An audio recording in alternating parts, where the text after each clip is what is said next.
Hi, welcome back. My name's Jim. That's the Cortina, and I want to say Happy New Year. Even though it is the 20 something of January, Christmas sort of came and went. Not that I'd know because I've got the flu. But I have been getting on with the Cortina here and there, little jobs, which is why I've been a bit quiet. And basically, this is about getting the engine out because it's been a long time coming. I've been talking about it, and I wanted to get as many jobs done that involved me being near the inner wings or making a few changes whilst the engine was here, so I could get everything dummy built, everything in place, and go from there, because I don't want to knock any paint off once I've done this. So I'll show you what I've done. The first thing, before we go on to the engine bay, is the injector rail.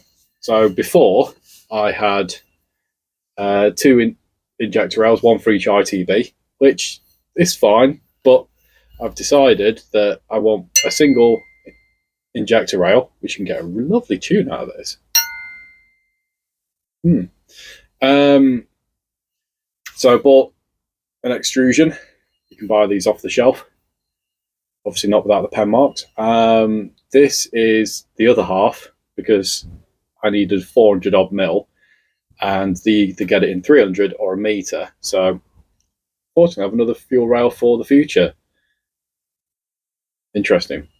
So that's currently at a machine shop getting milled up and jigged. So my ITBs are away at the moment. That happened just before Christmas as a job between jobs, and still waiting on that. So I need to go chase that one up in a bit. Now I'll show you what I've got on with.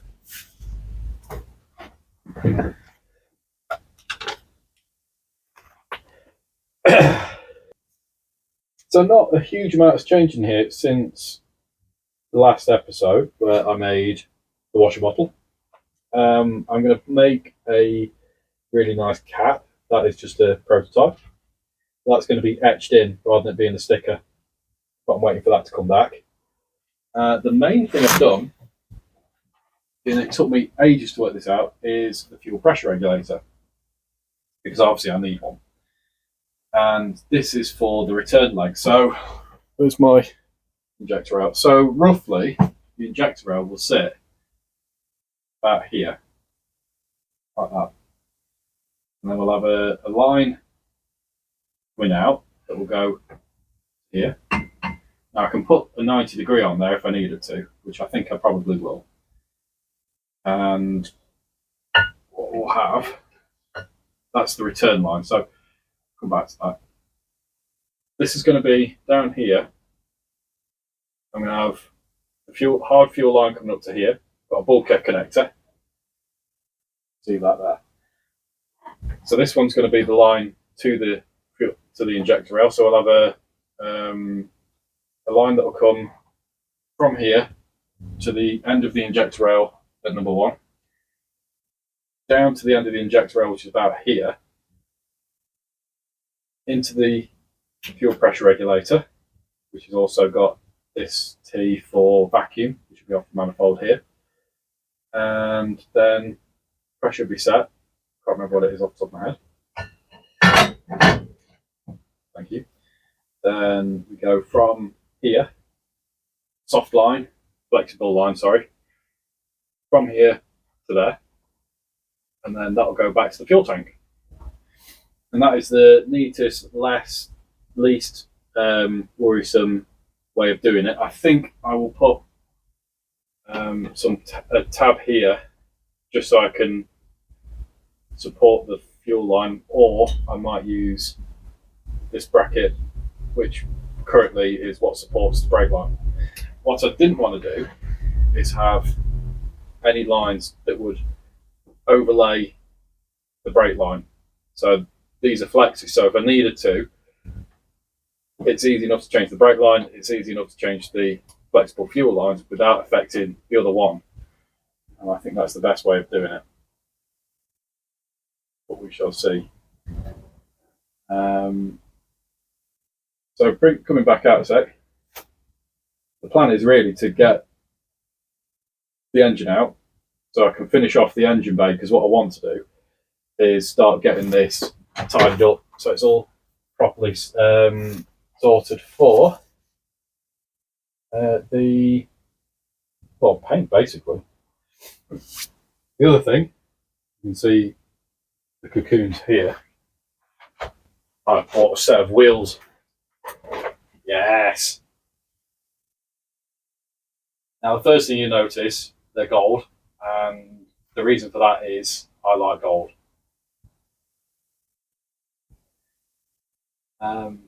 Yeah, they came up on Facebook Marketplace for a really good price with tyres.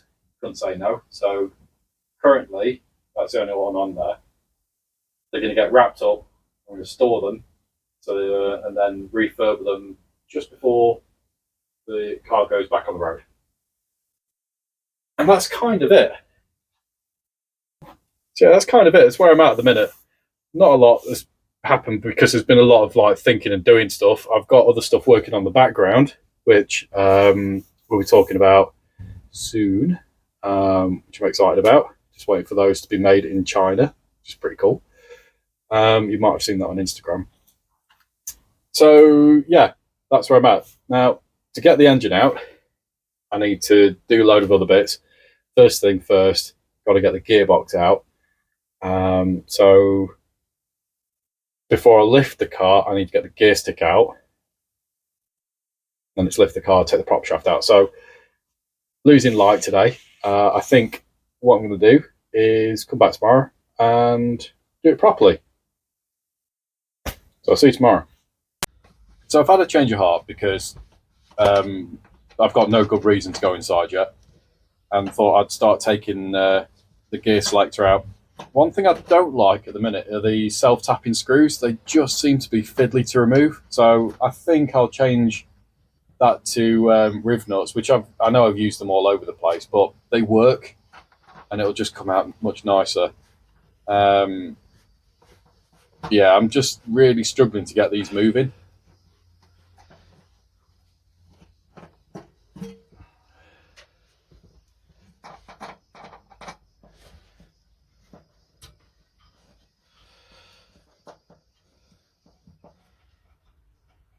Removing the gear stick's so much nicer as well. Now I've got all this space. And again, I won't need it that often, but when it comes to fitting the gearbox or removing it, just having that little extra space goes a long way.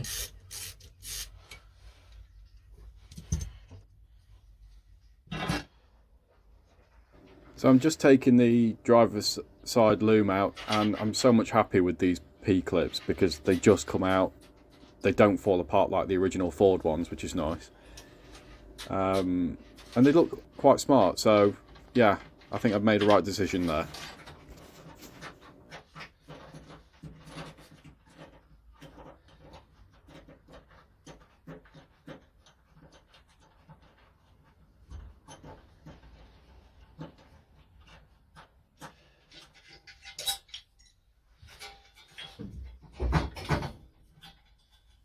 As the inlet's already away, having the injector rail custom made, removing the exhaust is so much nicer.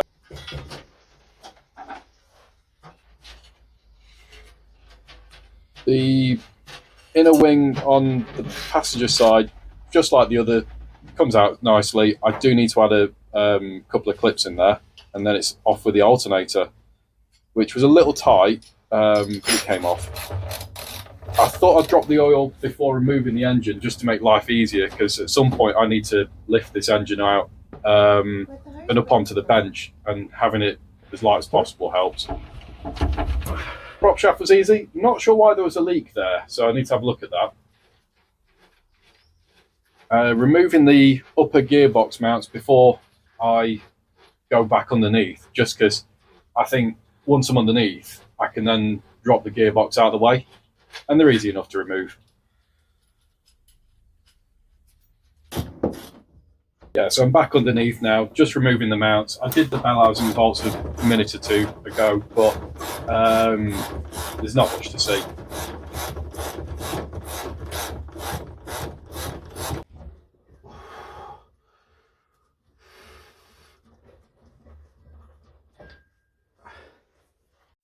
So I forgot to add this at the time, but as you can see, the gearbox is there. I've wrapped it up because I might have to put it outside every now and then, and I just don't want it to get wet and, you know, covered in crap. So I've cocooned it in cling film, which has actually done quite a good job. I wouldn't have expected it to actually go as well as that. I think what I'll end up doing, I'm not going to be using the reverse switch, or there's a neutral switch, so I'm going to probably blank those off, just make it a bit narrower and a bit neater to fit. But yeah, that's the gearbox. So I've managed to get an engine crane from work, which is behind me.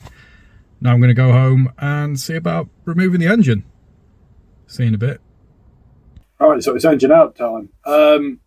One of the perks of working from home is I've learned when to send an email just before lunchtime. So I've got a good hour and a half where I'm not going to be disturbed. So let's try and get the engine out in that time. Otherwise, I'm in trouble. Let's get cracking. So I'm just going to get the engine lashed up so I can lift it. I've purposely not filmed much of this because nobody wants to see me bent over for that long. It's not pleasant. What I did forget to pick up though was the actual jacking handle. So I've had to use a socket extension, but it's doing a decent job getting it moved. Just got to go that little bit higher. And fortunately, I got just enough room to pull the engine out. What I did do though was forget to put some charge on the camera, so that's about as far as we get with it. But it's down on the ground and it's out of the way now, and I'm really happy. So I finished work for the day. The engine came out, managed to do a bit of tidying, got everything back in well within an hour actually. I'm weirdly getting slick at that. Don't know whether that's a good thing or not. Probably not. Now, you'll see I'm not sat on the Cortina because it is sat way too high and I don't feel brave enough to do that. There we go. And I'll show you why.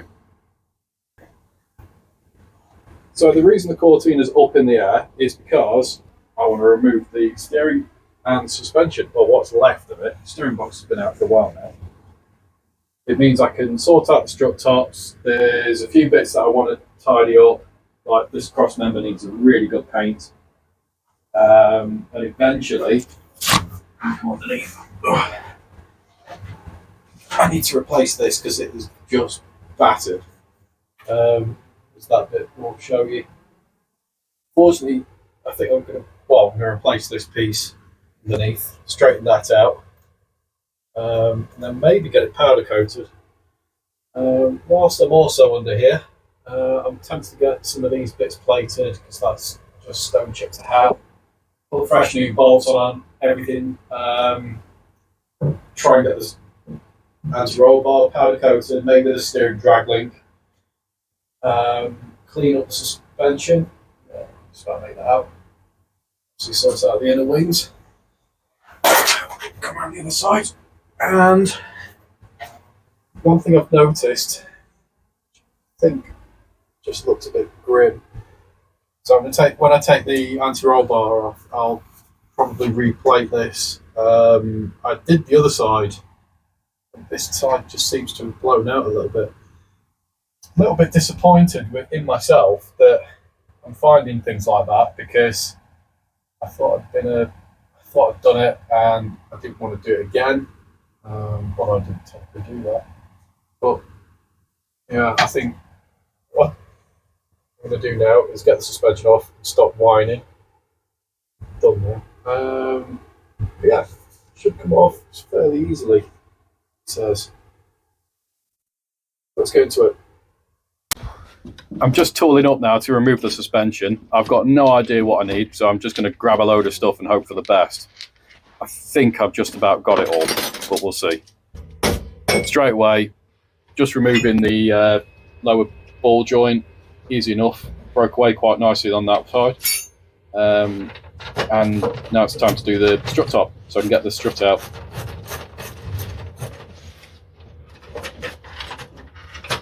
Yeah, definitely still carrying a bit of the Christmas timber, but hopefully I can just wiggle the strut out, and that's it. Oh.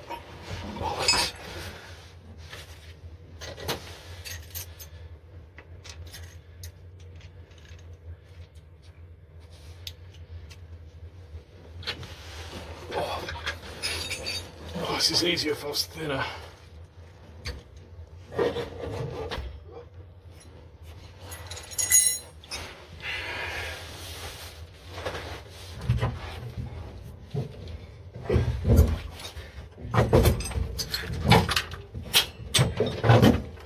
There we go. Oh, you're heavier than I remember. Oh, right, my leg.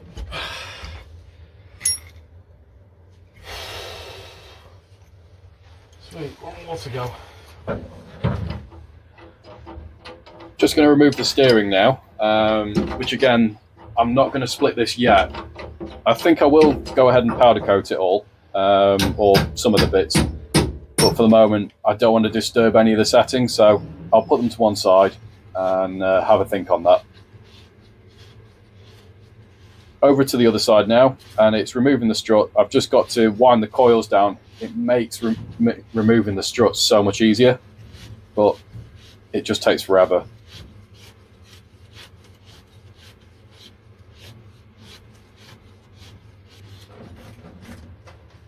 The strut tops aren't the easiest to remove because it's a nut and bolt job, so I need to put some captive nuts on this just to make it a bit easier. And that's the strut out, simple as that. For the anti-roll bars, I've got to remove the split pin, which you can just tap out with a hammer. And I need to find a proper spanner for this because I do not like using adjustables usually, but it'll do for now.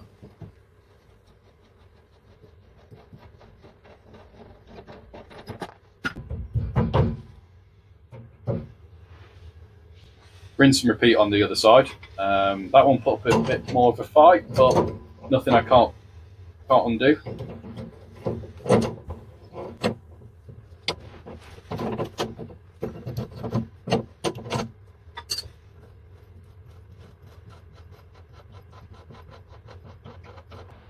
Now I've got the 4 mounts at the front, which actually quite easy again. That's the benefit of using copper grease.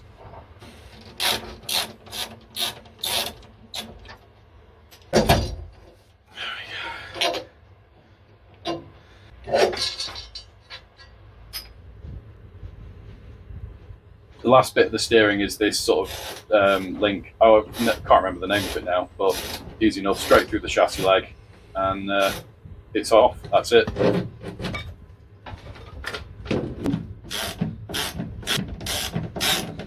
Track control arms after that, which is pretty much the last of the suspension. Just give them a quick wiggle and they come out. Love those poly bushers.